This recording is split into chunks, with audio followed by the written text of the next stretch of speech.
Hello guys, so welcome back in this new video lecture number 12। और हम solution पे पहले ही 11 वीडियो लेक्चर क्या कर चुके हैं, अपलोड कर चुके हैं। अगर आपने वो वीडियो लेक्चर नहीं देखे हैं तो आप उन्हें देख के आइए, तो अब आपको ये वीडियो लेक्चर बहुत अच्छे से समझ में आएगा। तो आज के वीडियो लेक्चर में समथिंग स्पेशल, और स्पेशल क्या है कि जो विलेन का अनुषंग के गुणधर्म हमने 3 पढ़ लिए थे। कौन कौन से? परासरण, वाष्पदाब में अवनमन, और तीसरा हमने पढ़ा था लास्ट लेक्चर में क्वथनांक में उन्नयन, और ये चौथा हमारा कौन सा है आज? हिमांक में अवनमन। तो आज हम क्या पढ़ेंगे? हिमांक में अवनमन। तो मैं प्रॉमिस करता हूं, अगर आपको हिमांक में अवनमन के बारे में जानकारी लेनी है तो ये वीडियो लेक्चर आपके लिए बहुत हेल्पफुल होगा। और जो भी आपके डाउट है हिमांक में अवनमन से रिलेटेड, इस वीडियो को देखने के बाद क्या होंगे? सारे के सारे क्लियर हो जाएंगे। तो गाइस, कॉपी पेन लीजिए और तैयार हो जाइए। आज हम करेंगे हिमांक में अवनमन। क्या करेंगे? हिमांक में अवनमन। जिस प्रकार से हमने वाष्पदाब में अवनमन पढ़ा था, फिर क्वथनांक में उन्नयन पढ़ा, उसी प्रकार से हम क्या पढ़ेंगे? हिमांक में अवनमन। तो आज का वीडियो लेक्चर बहुत ही इंटरेस्टिंग होने वाला है guys. So my name is Jeetu and you are watching me on Chem Centre. सो स्टार्ट करते हैं इस ब्यूटीफुल से लेक्चर को। चलो स्टार्ट करते हैं। तो आप लोग कॉपी पेन निकालिए और पहली हेडिंग लगाएंगे हिमांक में अवनमन। ठीक है, तो इसको हेडिंग लगा लो। अब मैं समझाता हूँ आपको ये आखिर में ये होता क्या है। ठीक है, तो जिस प्रकार हमने क्या पढ़ा, पहले वाष्पदाब में अवनमन पढ़ा था।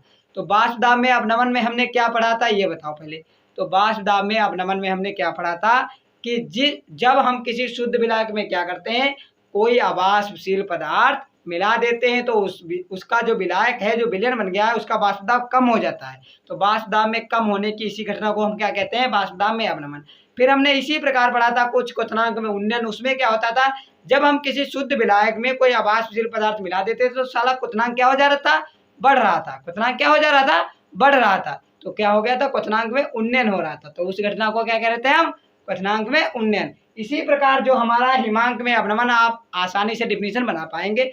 जब हम किसी शुद्ध विलायक में क्या करते हैं, कोई अवाष्पशील पदार्थ मिला देते हैं। क्या मिला देते हैं? कोई अवाष्पशील पदार्थ मिला देते हैं तो क्या हो जाता है? हिमांक कम हो जाता है। इस घटना को हम क्या कहते हैं? हिमांक में अवनमन। ठीक है, तो हिमांक में अवनमन पढ़ने से पहले आपको यह भी पता होना चाहिए कि हिमांक होता क्या है। तो अगर आपको नहीं पता है हिमांक क्या होता है, वैसे ये तो बहुत बेसिक चीजें हैं, लेकिन अगर आपको नहीं पता है हिमांक क्या होता है तो मैं पहले आपको समझा देता हूं कि हिमांक क्या होता है। क्योंकि अगर आपको हिमांक नहीं पता है तो मैं बार बार बोलूंगा कि हिमांक में अवनमन, तो आपको समझ में ही नहीं आएगा सर क्या बता रहे हैं, हिमांक क्या होता है। तो पहले इस हेडिंग की जगह हम सीधे ही क्या डालेंगे? हिमांक। पहले हम क्या पढ़ लेंगे? हिमांक। तो उससे पहले आप लोग हेडिंग डालेंगे हिमांक। और जिन लोगों को हिमांक आता है तब तो बहुत ही अच्छी बात है, कोई टेंशन ही नहीं है। वो आज अपनी हिमांक में अवनमन से स्टार्ट करें। मैं तो हिमांक से स्टार्ट करता हूँ। ठीक है, तो हिमांक क्या होता है लिखेंगे, वह निश्चित ताप, लिखेंगे वह निश्चित ताप, वह निश्चित ताप जिस पर कोई द्रव जमने लगता है, कोई द्रव जमकर ठोस बनने लगता है, कोई द्रव जमकर ठोस बनने लगता है, ठोस बनने लगता है। ठीक है, उसी को हम क्या बोलते हैं? हिमांक बोलते हैं। Very simple. ठीक है, हिमांक क्या होता है? जितने ताप पर क्या होगा, कोई जो द्रव है वो जमने लगेगा। जैसे अगर हम वाटर को फ्रिज में रखते हैं तो क्या बनने लगती है? आइस, बर्फ बनने लगती है ना। तो वाटर क्या था? हमारा लिक्विड द्रव था, वो धीरे धीरे किसमें कन्वर्ट हो रहा है? ठोस पे। जब हम क्या करते हैं, टेम्परेचर को 0 डिग्री सेंटीग्रेड के आसपास ले जाते हैं तो क्या होने लगती है? बर्फ जमने लगती है। तो जितने ताप पर वाटर हमारा जमने लगा बर्फ के रूप में, उसे क्या बोलेंगे? वाटर का वाटर का हिमांक बोलेंगे। तो हिमांक क्या होता है? जिस ताप पर कोई भी वस्तु क्या होने लगे? जमने लगे, उसी को बोलते हैं उस वस्तु का हिमांक। तो आपको हिमांक समझ में आ गया होगा, आई होप। तो आप क्या करो, इसे ये याद करने की जरूरत नहीं है, ये तो बहुत ही सिंपल है। लिखना चाहो तो आप लिख भी सकते हो। वह निश्चित ताप जिस पर कोई द्रव क्या होने लगेगा? जमने लगेगा, और जम के क्या बनाने लगेगा? ठोस बनाने लगेगा, उसे हम क्या कहेंगे? हिमांक कहेंगे। ठीक है, तो इसे आप नोट करना चाहो नोट कर लो। फिर हम मूव करते हैं अपनी नेक्स्ट हेडिंग पे, जो हमारी क्या है? हिमांक में अवनमन। सो मैं इसे रेज करता हूँ, आप नोट करना चाहना तो नोट कर लेना। तो अब हम यहाँ पे हेडिंग लगाएंगे हिमांक में अवनमन। मैंने आपको समझा तो दिया हिमांक में अवनमन। चलो मैं अब आपको लिखा देता हूँ कि आपको लिख के क्या आना है। अगर बोर्ड एग्जाम में आया हिमांक में अवनमन तो आप वहाँ क्या लिख के आओगे? तो लिखोगे, हेडिंग पहले लगाएंगे हम लोग हिमांक में, सॉरी यहाँ पे लगाएंगे हेडिंग हिमांक में, सॉरी यहाँ पे लगाएंगे हिमांक में अवनमन। क्या हेडिंग लगाएंगे? हिमांक में अवनमन। ठीक है, तो यहाँ पे लिखेंगे जब किसी शुद्ध विलायक में, जब, साथ साथ लिखो आप लोग मेरे, जब मैं समझाऊं तो ध्यान से सुना करो। जब किसी शुद्ध विलायक में, जब किसी शुद्ध विलायक में कोई अवाष्पशील पदार्थ, ये बात आपको ध्यान रखनी है, ये बहुत ही इंपॉर्टेंट है। कौन सा पदार्थ हमें मिलाना? अवाष्पशील, जिसमें से वाष्प ना निकले। जब हम किसी शुद्ध विलायक में कोई अवाष्पशील पदार्थ मिलाते हैं, अवाष्पशील पदार्थ मिलाते हैं, तो विलयन का, तो जो विलयन बन गया है ना, जो विलयन बन गया है, तो विलयन का हिमांक कम हो जाता है, हिमांक कम हो जाता है, हिमांक कम हो जाता है। इसे हिमांक में अवनमन कहते हैं। इस घटना को या इसे हिमांक में अवनमन कहते हैं। इसे हिमांक में अवनमन कहते हैं। ठीक है, क्या कहेंगे? इसे हिमांक में अवनमन कहते हैं। इसे जो प्रदर्शित कार्य करेंगे, इसे डेल्टा टी एफ, एफ का मतलब फ्रीजिंग पॉइंट, फ्रीजिंग पॉइंट मतलब हिमांक, डेल्टा टी एफ से प्रदर्शित करते हैं। किससे लिखेंगे हम? डेल्टा टी एफ से प्रदर्शित करते हैं।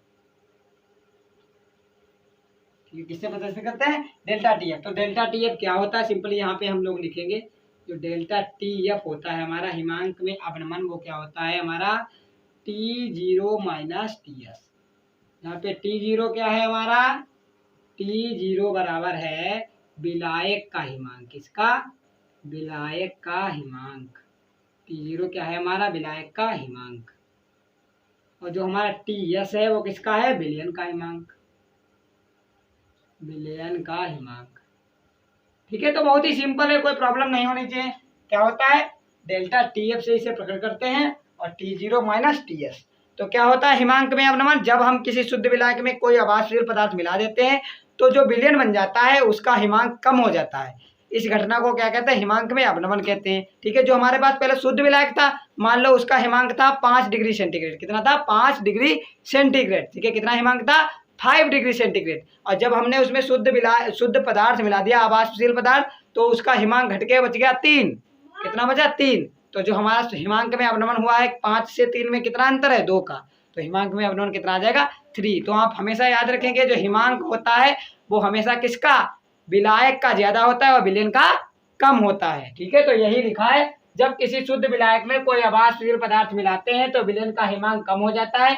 इसे हिमांक में अवनमन कहते हैं। इसे डेल्टा टीएफ से प्रदर्शित करते हैं। तो आप ये फार्मूला लिख देंगे, जहां डेल्टा टीएफ हमारा क्या है? हिमांक में अवनमन है। T0 क्या है? विलायक का हिमांक। और TS क्या है? विलयन का हिमांक। ठीक है, अगर आपसे पूछे कि अगर हम जो पदार्थ हम अवाष्पशील पदार्थ इसमें मिला रहे हैं, जिसकी वजह से क्या हो रहा है? हमारा हिमांक कम हो रहा है, उसके लिए अगर फार्मूला पूछे तो आप ये फार्मूला लिख के आएंगे, स्मॉल m बराबर 1000 KFW बटे डेल्टा TFW।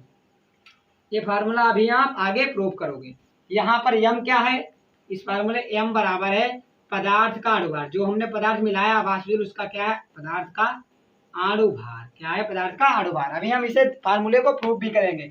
वो हमारे सिलेबस में नहीं है, प्रूव करने को पूछता नहीं है, लेकिन आप क्या करोगे? तभी मैं आपको प्रूव करके दिखाऊंगा कि आखिर ये आया कहाँ से। ठीक है, और इससे न्यूमेरिकल बहुत से लगते हैं। ठीक है, न्यूमेरिकल में ये बहुत यूज होता है, वेरी वेरी इंपॉर्टेंट फार्मूला है ये। जिस प्रकार हमने क्वेश्चनांक में 99 में एक फार्मूला पढ़ा था, उसी प्रकार m बराबर यहाँ पे क्या है? पदार्थ का अणुभार। और जो स्मॉल w है वो क्या है? पदार्थ का भार।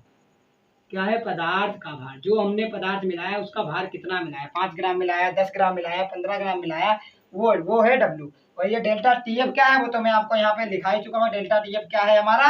क्वेश्चन हिमांक में अवनमन। ठीक है, डेल्टा TF क्या? हिमांक में अवनमन। बच्चा KF हमारा जो होता है मोलल अवनमन स्थिरांक। क्या है? एक मोलल अवनमन स्थिरांक। ये हम अभी आगे पढ़ेंगे। ठीक है, अभी आगे पढ़ेंगे, इसकी डिफिनीशन पढ़ेंगे। ये होता क्या है? ये है मोलल अवनमन स्थिरांक। ठीक है, और ये जो कैपिटल W है हमारा, वो क्या है? हमारा विलायक। जो विलायक है उसका भार।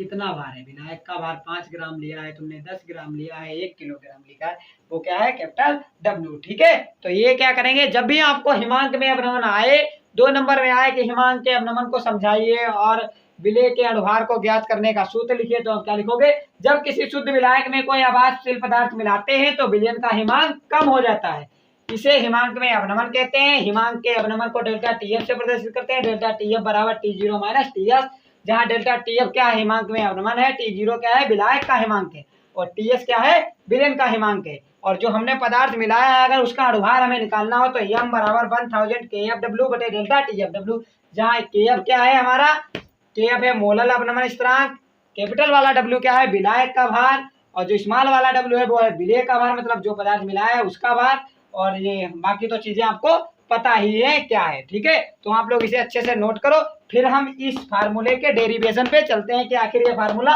आया कहाँ से। चलो मूव करो, जल्दी नोट करो, इसे नोट करो अच्छे से, फिर मूव करते हैं। ओके, नोट कर लो।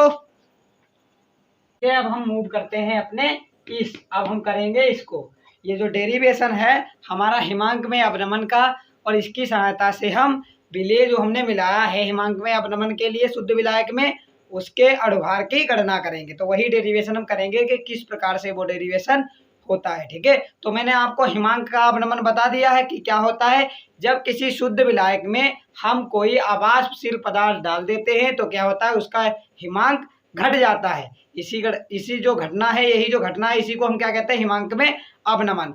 देखो हिमांक में अवनमन इसी को कहते हैं ना। चलो देखते हैं किस प्रकार से हम फार्मूला निकालेंगे। देखो, माना ग्राफ में विलायक का वासुदा हमने मान लिया, हमारे पास 3 चीजें हैं, एक विलायक है, एक विलयन 1 है और एक विलयन 2 है। ठीक है, एक हमारे पास विलायक है शुद्ध विलायक, और एक हमारे पास विलयन, उसका हमने नाम फर्स्ट रखा, और एक दूसरा विलयन, उसका नाम हमने विलयन सेकेंड रखा। ठीक है, तो जो विलायक का वासुदा हमने P0 माना है, जो विलयन फर्स्ट का वासुदा है वो P1 माना है, और जो विलयन सेकेंड है उसका वासुदा हमने P2 माना है। इसी प्रकार जो विलायक है शुद्ध विलायक, उसका हिमांक हमने T0 माना है, और पहले विलयन का हिमांक T1 माना है, और दूसरे विलयन का हिमांक T2 माना है। ठीक है, इसी प्रकार माना है। देखो, तो पहले जो शुद्ध विलायक है उसका वासुदा P0 है, ये पहले विलयन का वासुदा P1 है, और दूसरे विलयन का वासुदा P2 है।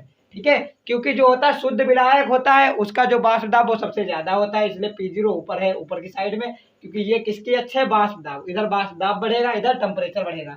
ठीक है, टेम्परेचर मतलब हिमांक समझ लो। ठीक है, तो यहाँ पे क्या है, T0 सबसे ज्यादा होगा, फिर T1, फिर T2। अब देखो हम क्या करते हैं, यही बात हमने यहाँ पे लिखी है, माना ग्राफ में विलायक का वासुदा P0, विलयन 1 का वासुदा P1 तथा विलयन 2 का P2, तथा हिमांक विलायक का T0, विलयन 1 का T1 तथा विलयन 2 का T2 है। अब फर्स्ट विलयन के लिए हम हिमांक में अवनमन निकालेंगे, तो हिमांक में अवनमन मैंने आपको बताया क्या करना है, हिमांक में अवनमन डेल्टा TF कैसे निकाला जाता है, जो हमारे पास विलायक है उसमें से क्या करो, जो भी जिस विलयन का हिमांक में अवनमन निकालना है उसको घटा लो। ठीक है, तो देखो क्या हुआ, पहले विलयन के लिए हिमांक का अवनमन क्या होगा, T0 माइनस T1। T0 क्या है, विलायक का हिमांक, और T1 क्या है, विलयन का हिमांक। तो पहले विलयन के लिए ये हो जाएगा। इसी प्रकार जो सेकेंड विलयन है उसके लिए हिमांक का अवनमन क्या हो जाएगा, डेल्टा TF2 मैंने लिख दिया इसको, बराबर T0 माइनस T2। ठीक है, अब देखो आगे हम क्या लिखें, अब ग्राफ से, अब आपको चित्र में समझना है ये बात। कहाँ समझनी है, ये बात आपको चित्र में समझना है। देखो, यदि AB AC BD तथा CE और को सीधी रेखा मान ले, कौन कौन सी रेखा, ये रेखा AB, ये वाली रेखा हम सीधी मान लें। ठीक है, और क्या हम, हाँ, तो हम यहाँ पे आपको बना के दिखाते हैं कि किस प्रकार से। ठीक है, तो मैं आपको ये कहाँ पे बना के दिखा दूँ, जगह नहीं, चलो यहाँ पे मैं बना के दिखाता हूँ। ये A पॉइंट है हमारा, और ये वाला पॉइंट B है, हमने इसको रेखा कैसी मान ली है, सीधी AB। और कौन सी रेखा माननी है, हमें AC माननी है, तो कौन सी, AC। तो ये भी रेखा हमने सीधी मान ली, तो B यहाँ पे पड़ा है, तो हमारा C कहाँ पे पड़ेगा, C इसके बाद यहाँ पे था, तो C ये आ गया। तो ABC, और क्या है BD, तो BD इसको भी मान लो, B से D पॉइंट अगर हम इसको भी मान ले, क्या सीधी रेखा है। और क्या है, और CE क्या है, C से E, ये C से E रेखा हम मान लें, तो ये वाली जो रेखा है C से E, ये रेखा हम सब क्या मान लें, अगर सीधी रेखा है मान लें, और इसको हम क्या कर दें, ये जो लाइन है यहाँ से यहाँ तो सीधी है ही, A से D से D, तो A से यहाँ पे थोड़ा और बढ़ा लेंगे, ये पॉइंट A है हमारा, सॉरी यहाँ पे एक पॉइंट बढ़ा लें, ये पॉइंट हमारा A है पहले से, और इस रेखा से ये वाली लाइन तो हमारी जुड़ी है। ये वाली जो देखो लाइन आपको दिखाई पड़ रही है, ये वाली लाइन ए से ई तक जुड़ी हुई है। तो इस प्रकार अब देखो हमें यहाँ से क्या, ये कुछ इस तरीके का बन के आएगा, देखो कुछ इस तरीके का त्रिभुज बनना है ना, और ये लाइन यहाँ पे खींच रही है। तो अब क्या है, देखो जब हम इनको लाइन को सीधी मान लेंगे, ये जो कर्व बने हैं इनको हमने सीधी रेखा मान ली है लगभग लगभग, तो क्या हो जाएगा, जो त्रिभुज एबीसी है, देखो ये वाला त्रिभुज एबीसी, ठीक है, कौन कौन सा, त्रिभुज एबीसी, और दूसरा त्रिभुज कौन सा हमारा, त्रिभुज एसीई, ये दोनों क्या हो जाएंगे, क्या हो जाएंगे, ये दोनों समरूप हो जाएंगे, क्या हो जाएंगे, समरूप हो जाएंगे। और जब त्रिभुज समरूप हो जाते हैं तो क्या कंडीशन होती है, तो जो हमारा BD होगा, ये BD वो किसके बराबर होगा हमारा, वो BD बटे सी, ये जो BD बटे सी है वो किसके बराबर हो जाएगा, AD और बटे में AE, ठीक है, जो BD बटे सी है वो किसके बराबर हो जाएगा, AD बटे AE के। ये किसकी कंडीशन होती है, समरूप त्रिभुज की कंडीशन होती है। तो हम ये कंडीशन यहाँ पे लगा देंगे, ठीक है। तो ये BD बटे सी बराबर AD बटे AE कुछ इस प्रकार का आएगा। तो मैं इसे मिटा देता हूँ, आपको समझ में आ गया होगा ये किस प्रकार से मैंने यहाँ से किया है। तो BD बटे सी बराबर AD बटे E रख दिया। अब BD का मान आप लोग देखोगे, ये B है, ये D है, तो इस लाइन से इस लाइन का भी, तो T1 ये है, ये T0, तो T0 माइनस T1 आ जाएगा, ठीक है, क्योंकि T0 ज्यादा है, T1 कम है। इसी प्रकार C देखो, ये पॉइंट कहाँ है, ये पॉइंट C है, ये पॉइंट E, तो इस लाइन से इस लाइन तक देखो क्या है, T0 माइनस T2, तो ये हो गया T0 माइनस T2। फिर AD देखना है, तो ये पॉइंट A है और ये पॉइंट D है, ये जो डॉट डॉट लाइन दिखाई पड़ रही है, ये वाली और ये, तो ये क्या है P0, ये क्या है P1, तो यहाँ पे AD की जगह क्या लिखते हैं, P0 माइनस P1। इसी प्रकार हम क्या रखना, AE, तो ये पॉइंट है, E ये पॉइंट, मतलब इस लाइन से इस वाली लाइन, तो ये पॉइंट P0, ये वाला P2, तो यहाँ पे क्या लिखेंगे, P0 माइनस P2। अब देखो ये क्या है, T0 माइनस T1, मतलब क्या है, पहले विलेन के लिए ये क्या है, ये तो हमने लिखा पहले विलेन के लिए डेल्टा TF1 है, ये फर्स्ट विलेन का हिमांक में अपने, तो हमने डेल्टा TF1 लिख दिया इसको। इसी प्रकार ये क्या बन जाएगा, डेल्टा TF2 दूसरे विलेन के लिए हिमांक में अपने, और ये क्या बन जाएगा, पहले विलेन के लिए वाष्प दाब में अपनमन, तो P1 डेल्टा P1, और ये दूसरे विलेन के लिए वाष्प दाब में अपनमन बन जाए तो डेल्टा P2। इसे समीकरण नंबर हम 1 डाल देंगे, क्या डाल देंगे, समीकरण नंबर 1। अब देखो इसके बाद आप यहाँ से लिखेंगे, ठीक है, इसके बाद ये यहाँ पे करना है, यहाँ से।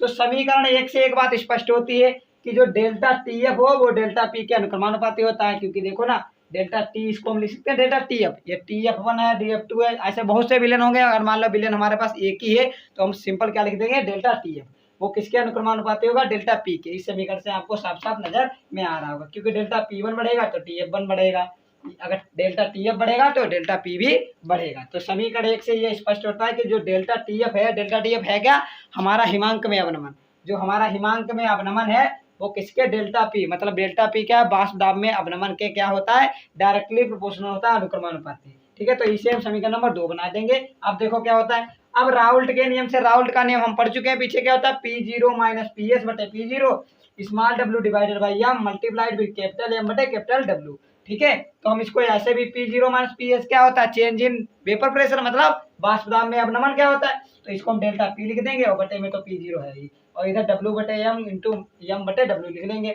ये वाला P0 इधर आ जाए गुणे में, तो डेल्टा P बचेगा स्मॉल w बटे small m multiplied with capital M बटे कैपिटल W, और मल्टीप्लाई में P0 आ जाएगा। अब ये जो डेल्टा P का मान हमें मिला है वो हम किस में रख देंगे, इस समीकरण 2 में रख देंगे। देखो यहाँ से भी लिखेंगे डेल्टा P का मान समीकरण 2 में रखने पर, किसमें, डेल्टा P का मान समीकरण 2, समीकरण 2 ये थी, इस डेल्टा P की जगह पे ये वाला पूरा मान हम डाल देंगे। तो देखो क्या हो जाएगा, यहाँ पे क्या था समीकरण 2 में, डेल्टा TF अनुक्रमानुपाती, और ये वाला पूरा मान हमने यहाँ पे डाल दिया है, स्मॉल w बटे small m multiplied with capital M बटे कैपिटल W, और मल्टीप्लाइड में P0। अब देखो इसके आगे क्या करेंगे, ये आ गया, चूंकि एक विलायक के लिए, अब अगर विलायक एक ही तरीके का होगा, मान लो जल में ही आप सब चीजें घोल रहे हो, पहले विलन में भी विलायक जल है, दूसरे विलन में विलायक जल है, और विलायक तीसरा जो हमारा ग्राफ है उसमें भी विलायक ही है, तो क्या करेंगे, जल ही है, तो क्या करेंगे, चूंकि एक विलन के लिए जो विलायक का वाष्प दाब होगा वो भी सेम ही होगा, और जो विलायक का जो अणुभार होगा, जैसे पानी है, पानी का अणुभार 18 होता है, तो वो सेम ही रहेगा ना। तो जो P0 होगा और M होगा वो क्या हो जाएंगे, नियत हो जाएंगे, मतलब निश्चित है, तो इनको हटा देंगे हम। तो यहाँ से हमने क्या किया, इस P0 और M को हटा दिया, तो क्या बचा, स्मॉल w बटे स्मॉल m, और ये कैपिटल W बचा। तो जो डेल्टा TF वो अनुक्रमानुपाती बचा, इसके स्मॉल w बटे स्मॉल m और मल्टीप्लाइड में कैपिटल W।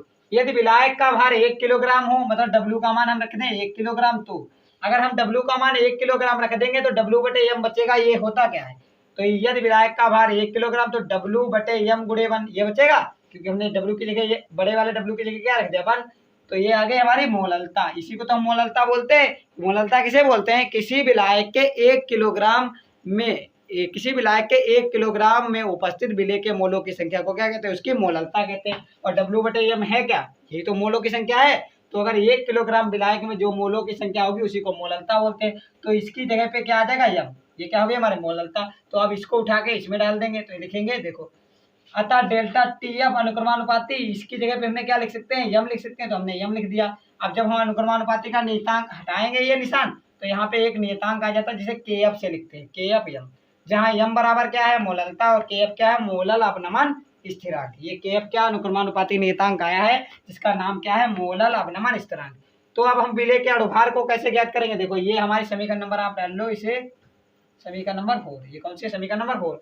अब हमें विलेय का अणुभार निकालना है। क्या निकालना है? विलेय का अणुभार। हम कैसे निकालेंगे? तो विलेय के अणुभार के लिए हम मान लेते हैं, माना विलेय के W ग्राम, जो हमारा विलेय है, जो हमने पदार्थ घोला है उसका W ग्राम घोला है विलायक के कैपिटल W ग्राम में घोला है। स्मॉल W ग्राम विलेय हमने घोला है कैपिटल W ग्राम विलायक में।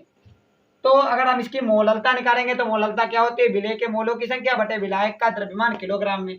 तो मोलों की संख्या स्मॉल W बटे स्मॉल m लिख सकते हैं। ये क्या है? विलेय का भार, ये विलेय का अणुभार। और विलायक का द्रव्यमान रखेंगे किलोग्राम में, क्योंकि हमने ग्राम में कैपिटल W माना है, तो इसे हम किलोग्राम में करेंगे तो W बटे 1000 लिखेंगे। ठीक है। तो अगर यहाँ से ये मोललता m है तो m बराबर ये हमने लिखा, इसको पलटोगे तो स्मॉल W बटे स्मॉल m मल्टीप्लाइड 1000 ऊपर चला जाएगा और W नीचे आ जाएगी। ये हमारा m का मान है, मोललता का मान। ये मोललता का मान हमारा यहाँ पे निकला है। ये मोललता का मान हम इसमें रख देंगे, इस समीकरण इस समीकरण नंबर 4 में रख देंगे। मोललता का मान समीकरण नंबर 4 में रख देंगे। आप लोग इसे अच्छे से नोट करो, फिर मैं आगे करता हूँ। नोट करो फिर आगे करते हैं। नोट करो। ओके, रेज कर दूं मैं? रेज कर दूं? चलो रेज कर रहा हूँ। ठीक है, चलो मैं इसको रेज करे दे रहा हूँ। इसे हम रेज करे दे रहे हैं। ठीक है, रेज कर रहे हैं इसे। चलो, तो हमारा कितना हो गया? हमने ये समीकरण, ये हमें मिल गया m का मान। अब ये m का मान हम लिखेंगे, m यहाँ पे लिखेंगे, इसके आगे से m का मान, जो स्मॉल m का मान, वो समीकरण 4 में रखने पर, किसमें? 4 में रखने पर, किसमें रख देंगे? समीकरण 4 में। तो समीकरण 4 हमारी कौन सी है? देखो, यही वाली तो समीकरण 4। तो डेल्टा TF, जो हमारा हिमांक में अवनमन है, डेल्टा TF, वो हमें बराबर मिलेगा KF। और इस m का मान हमारे पास कितना है? ये जो m लिखा था उसका मान है स्मॉल W बटे स्मॉल m मल्टीप्लाइड में 1000 और बटे में कैपिटल W। तो जो डेल्टा TF का हमें मान मिल जाएगा वो मिल जाएगा KF 1000 KF स्मॉल W, और क्या है नीचे में हमारा है m और W। ये स्मॉल वाला m है और ये क्या है? बड़ा कैपिटल वाला W। ठीक है। तो अगर हमें किसका मान निकालना था? विलेय का अणुभार, तो m का मान निकालना। तो अगर m यहाँ पे लाएंगे तो क्या आ जाएगा? m बराबर हमारा आ जाएगा इधर 1000 KF, सॉरी यहाँ पे लिखेंगे 1000 KFW बटे डेल्टा TFW। ठीक है। और ये वाला W कौन सा है? बड़ा वाला है। सॉरी यहाँ पे लिखेंगे बड़ा वाला W। कौन सा? बड़ा है। एक मार्कर में इंक नहीं लगेगी। ठीक है। तो ये m बराबर, ये जो स्मॉल m है वो बराबर आ जाएगा 1000 KFW बटे डेल्टा TFW। यहाँ पे लिख लेंगे, यही हमारा फार्मूला मिल जाएगा विलेय का अणुभार। तो m बराबर का है यहाँ पे? विलेय का अणुभार। ये बात लिख लेंगे आप अच्छे से। m बराबर क्या है? विलेय का अणुभार। KF बराबर मैं पीछे आपको बता चुका हूँ। KF बराबर क्या है? मोलल अवनमन स्थिरांक। क्या है? मोलल अवनमन स्थिरांक। ठीक है। डेल्टा TF क्या है? हिमांक में अवनमन, हिमांक में अवनमन। और जो स्मॉल W क्या है? वो है विलेय का भार। किसका? विलेय का भार। और ये जो कैपिटल W है वो क्या है? विलायक का भार, विलायक का भार। तो आप लोग इसे अच्छे से नोट करो। आई होप आपको ये समझ में आ गया होगा। ठीक है। तो हमें क्या है, ये डेरिवेशन तो हमारे सिलेबस में है ही नहीं।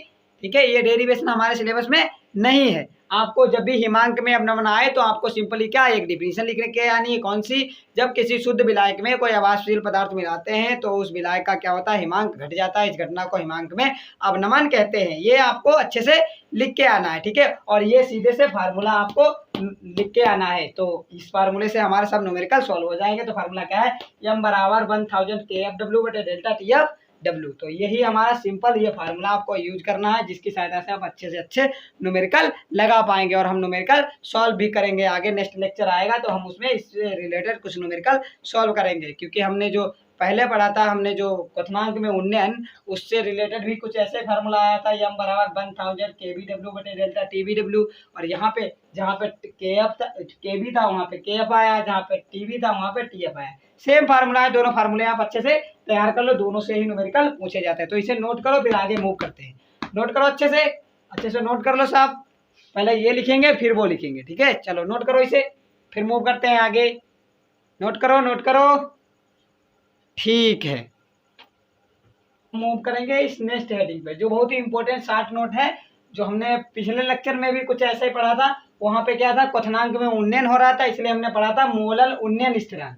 तो वो क्या होता था, मोलल उन्नयन स्थिरांक 1 किलोग्राम विलायक में जब हम कोई अवाष्पशील पदार्थ मिलाते थे तो विलायक में जो उन्नयन होता था, जो भी क्या होता था क्वथनांक में उन्नयन होता था, उसी को हम क्या बोलते थे, मोलल उन्नयन स्थिरांक। सेम इसी प्रकार क्या है, ये मोलल अवनमन स्थिरांक है। तो क्या लिखेंगे, 1 किलोग्राम विलायक में कोई अवाष्पशील पदार्थ मिलाने पर हिमांक में जो अवनमन होता है उसे क्या कहते हैं, मोलल अवनमन स्थिरांक कहते हैं। यही देखो लिखा है, 1 किलोग्राम विलायक में किसी अवाष्पशील पदार्थ को मिलाने पर हिमांक में जो अवनमन होता है, हिमांक में जो अवनमन होता है, इसे करेंगे होता, ठीक है, क्या करेंगे, होता है, उसे विलायक का मोलल अवनमन स्थिरांक कहते हैं। इसे KF से प्रकट करते हैं। अभी मैंने फार्मूला लिखा था ना वहाँ पे KF, इसे KF से प्रकट करते। उदाहरण के लिए लिख लो, वाटर जो H2A के लिए KF होता है 1.86 होता है। एथिल अल्कोहल C2H5OH के लिए KF 1.99 होता है। C6H6 बेंजीन के लिए KF कितना होता है, 5.12, ठीक है। तो आप ये बात ध्यान रखेंगे। तो क्या करें, हमने पीछे से पढ़ लिया है। अब हमने क्या किया, अणुसंख्य चारों जो अणुसंख्य गुणधर्म थे कौन कौन से, परासरण दाब, वाष्प दाब का अपेक्षिक अवनमन, और तीसरा हमारा क्वथनांक में उन्नयन, और चौथा हिमांक में अवनमन। इसी के साथ हमने क्या किया है, चारों जो अणुसंख्य गुणधर्म थे विलयन के वो कंप्लीट कर लिया है, ठीक है। और लगभग ये हमारा जो चैप्टर है वो लगभग समाप्त होने वाला है। 1-2 नोट्स बचे हैं, वो मैं आपको अगले लेक्चर में कराऊंगा, ठीक है। तो आई होप आपको आज का वीडियो बहुत ही अच्छा लगा होगा, ठीक है। तो हम क्या करते हैं, अब हम इसी के साथ अपने इस वीडियो को ओवर करेंगे। और अगर आपको कोई भी प्रॉब्लम है तो आप कमेंट में बता सकते हैं। और हाँ, अगर वीडियो अच्छा लगे तो लाइक कर देना और लोगों में शेयर करो। उन लोगों को शेयर करो जो कोचिंग अफोर्ड नहीं कर पा रहे हैं और फिर अपनी पढ़ाई से परेशान है, उनको समझ में नहीं आ रहा है कि क्या करें, बोर्ड एग्जाम आने वाले हैं। तो क्या करो, उनको ये लेक्चर शेयर करो, अपनी हेल्प करो और अपने दोस्तों के भी हेल्प करो। और वीडियो को एक बार में पूरा देखने की कोशिश किया करो, ठीक है। तो गाइस, आप लोग अच्छे से पढ़ाई करते रहिए। All the very best guys.